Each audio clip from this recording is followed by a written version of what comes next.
Bonjour à toutes et à tous, bienvenue sur votre chaîne d'information régionale. On va prendre le temps, puisqu'il en faut quand même pour ne pas faire de fautes d'orthographe, il faut savoir se relire, il faut aussi connaître quelques trucs et astuces. Avec nous, Nicolas Delcourt, bonjour. Bonjour. Vous êtes l'auteur du livre Sans faute aux éditions du Puy Fleury. Fleury. Je le disais, il faut connaître les bons trucs et astuces, connaître les règles, éviter les pièges, même si vous me direz qu'il n'y a pas de piège, peut-être en français, vous allez nous expliquer pourquoi. Moi, je connais certains trucs, mais où est donc Ornicard Monsieur Tu ne sort jamais sans son petit chien S, ou les cinèmes palérés. Ça, c'est l'ancienne école. Il y a mieux aujourd'hui, notamment votre livre. Il n'y a pas mieux ni pire. C'est qu'en fait, on se rend compte que l'orthographe aujourd'hui est malmenée parce qu'on a l'habitude d'envoyer des SMS. Les gens font peut-être un peu moins attention. Donc, et on s'est rendu compte, il y a eu un sondage qui a été donné en janvier 2019, indiquant que l'orthographe est encore importante dans les entreprises. Des recruteurs rejettent des CV lorsqu'il y a des fautes d'orthographe. Certaines personnes même hésitent à écrire des mails ou des courriers parce qu'ils ont peur de faire des fautes d'orthographe. Que l'orthographe peut être, une mauvaise orthographe peut nuire à la carrière d'une personne en entreprise. Donc par rapport à ça, l'idée de ce livre, c'était de dire on peut donner des trucs et des astuces pour ne plus jamais faire de fautes d'orthographe en écrivant dans un texte ou un mail ou un SMS. C'est donc pas une compilation des règles de l'Académie française ou du sacro-saint Becherel. C'est un peu de sortir du cadre quand même l'idée du livre. L'objectif, c'est vraiment de faire un guide très pratique, expliquant non pas les règles de grammaire, mais les moyens d'éviter des fautes d'orthographe. C'est vraiment assez binaire, entre guillemets, c'est dire, bon, vous êtes face à cette situation, est-ce qu'il y a le point A, le point B? Oui, non. S'il y a le point B, est-ce qu'il y a un point C? Oui, non. Et dans ces cas-là, vous mettez comme ça, vous écrivez comme ça. J'explique pourquoi, initialement, il y a cette règle, mais je donne aux gens les outils, les trucs pour ne pas faire la faute, même s'ils n'entrent pas dans les arcanes de la grammaire, ce n'est pas très très grave. L'objectif, c'est vraiment qu'ils ne se trompent pas, sachant que le correcteur d'orthographe est une solution intéressante, mais il ne repère pas toutes les fautes d'orthographe, et donc ça demande encore un peu de réflexion, et finalement dire aux gens on prend un peu le temps de la réflexion, c'est pas nécessairement une mauvaise chose. Je disais en préambule, il n'y a pas de piège, il y a des règles à connaître. Néanmoins, sans parler de pièges, il y a des exceptions quand même. Il n'y a que des exceptions compréhensibles et relativement simples. Encore une fois, il faut les connaître pour se dire, ah bah tiens, dans tel cas, par exemple pour l'écriture des nombres, est-ce qu'on met un S à 100 ou non? Il y a une règle. Donc cette règle-là, si on l'applique, je ne vais pas dire bêtement, mais de façon mécanique, on ne fera plus jamais la faute. La difficulté peut-être c'est ça, c'est de connaître toutes les règles en fait. C'est pour ça qu'il y a un livre, Voilà.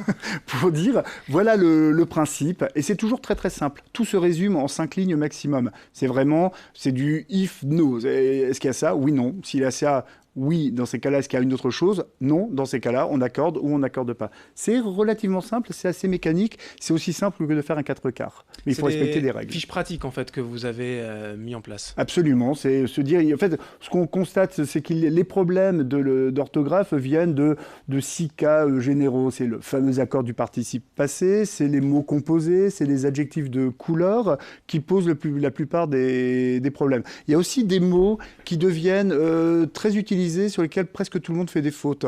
Quand les gens parlent de digression, quand ils disent pallier à un problème, quand ils parlent de problèmes pécuniers, ce sont des erreurs qu'on entend de plus en plus, que généralement le correcteur corrige s'il les voit, mais à l'oral, évidemment, on n'a pas encore un correcteur qui dit « Oh là là, il y a une faute ». Donc, je reprends toutes les fautes assez usuelles. Chiffre d'affaires, on met un S à affaire, parce que c'est pas un chiffre pour une affaire.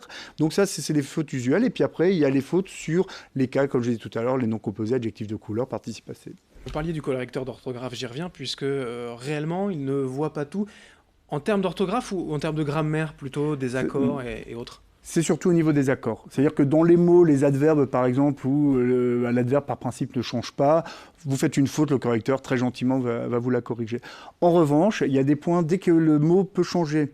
Un nom, par exemple, peut être au masculin ou au singulier, au pluriel. Un adjectif masculin, féminin, singulier au pluriel. Un verbe a 101 combinaisons possibles. Et là, le correcteur, il a un peu de mal à se repérer. Donc, s'il y a des petites subtilités, il est totalement perdu. Comment on fait alors pour le participe passé? Ça va être compliqué de nous faire le cours. Alors, si vous avez 3 minutes, Parce que c'est vrai que non, c'est- sans avoir 3 minutes, mais la règle, j'imagine, enfin, en tout cas, la fiche pratique est dans le bouquin. La fiche pratique est dans le livre et c'est relativement simple. C'est une Donc, complexité, vraiment, le participe non, passé, c'est relativement simple. C'est-à-dire qu'avec l'auxiliaire avoir, alors ça me rappelle à tout le monde le COD, CM2. COI, etc. Voilà. Non, s'il y a un complément d'objet direct qui est placé avant le participe passé, on accorde le participe passé avec le complément d'objet direct s'il est placé avant. Point barre, c'est vraiment simple. Avec l'auxiliaire être, c'est un tout petit peu plus subtil, on va dire. Là, il faut 30 secondes. Si vous avez un auxiliaire être avec le participe passé et que ce participe passé ne peut pas s'utiliser aussi avec l'auxiliaire avoir. Par exemple, on dit je me suis souvenu, on ne peut pas dire j'ai souvenu. Dans ces cas-là, on accorde le participe passé avec le sujet. En revanche, si le même verbe peut être utilisé parfois avec un auxiliaire avoir, par exemple, ils se sont regardés, on peut dire aussi j'ai regardé. Dans ces cas-là, on accorde le participe passé avec le complément d'objet direct s'il est placé avant. Donc, par exemple, quand on dit ils se sont succédés, au fait, ils se sont succédés, ça veut dire quoi? C'est-à-dire ils ont succédé à quelqu'un. Donc, il n'y a pas de complément d'objet direct. Donc, ils se sont succédés, on ne met pas de S. Et le nombre de fois on voit ils se sont succédés avec un S, c'est énorme, alors qu'il n'y a pas de S. Donc ça, c'est expliqué dans le livre, c'est une fiche d'une page. Hein, donc là, à l'oral, c'est peut-être pas aussi facile. Ouais, voilà, retour au livre, bien sûr, pour tout avoir. Mais l'idée, c'est de donner les trucs et astuces et de les expliquer aussi, comme vous venez de nous faire, en fait, de pas juste donner l'info brute. Il y a deux entrées de lecture. La première, c'est quand même expliquer aux gens pourquoi il y a cette règle. Mais les gens ne sont même pas obligés de la lire. Ils peuvent regarder pour se dire, bah, allez, pourquoi pas.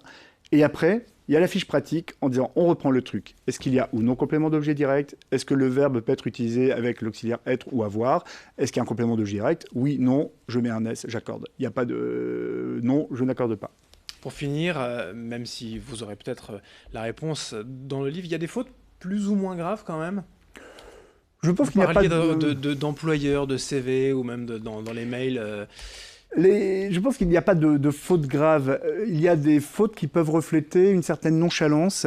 Et pour un recruteur ou un employeur, il se dit s'il n'applique pas les règles basiques ou qui demande un peu de réflexion dans l'orthographe, qui me dit qu'il va respecter les règles dans son travail, dans le travail qu'il peut mener. Un symbole de rigueur aussi. C'est une preuve d'une capacité à se concentrer, à comprendre certains éléments et à les appliquer, à faire preuve de rigueur, sachant que ce n'est pas très compliqué. Bien, tout est dans ce livre, effectivement. 155 pages à peu près, hein. C'est pas un pavé, ça montre bien que c'est accessible. Sans faute. Trucs et astuces pour ne plus faire de fautes d'orthographe aux éditions du Puy-Fleury. Signé Nicolas Delcourt. Merci d'avoir été notre invité. Et merci à vous de nous avoir suivis. Dans un instant, l'information continue.